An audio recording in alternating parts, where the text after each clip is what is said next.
Did you know that you would be crashing before you actually crashed? No, we thought we were going to clear the trees. A pilot reflects on what went wrong after his single-engine plane crashed this morning in San Luis Obispo. Good evening, I'm John Rieger. And I'm Jeanette Trumpeter. Thanks for being with us tonight. A Paso Robles man is in critical condition at the hospital after a plane crash at Cal Poly this morning.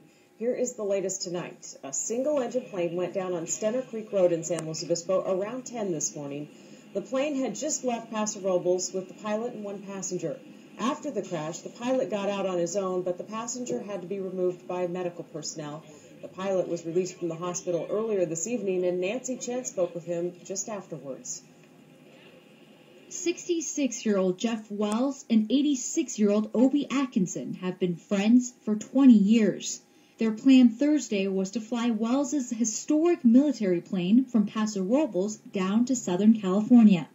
And that's when the trouble started. We were coming down the Cuesta Grade, and we had what felt like fuel starvation. We had plenty of fuel in the tank. Witnesses say the plane was flying so low they thought it was crop dusting. It didn't look like it was going fast at all, almost as like the engine died. Wells tried again and again to restart his plane. It just sputtered out. We got it started. We got it started again, and it sputtered out.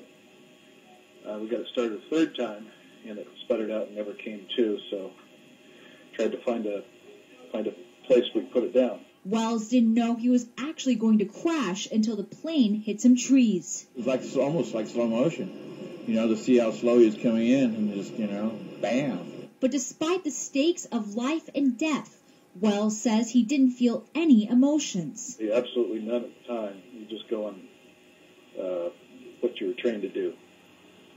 The emotions don't kick in until later. Wells managed to get himself out of the plane, but his friend, Obie Atkinson, wasn't as lucky. Atkinson is a pilot too, one who's led flights for the Estrella Warbirds Museum for 20 years. Just a bam, and that was it. Just a quick one, and then all of a sudden he went down. And Jeanette, Wells used to live in the area, but now works in finance in Newport Beach. Right, thank you very much, Nancy.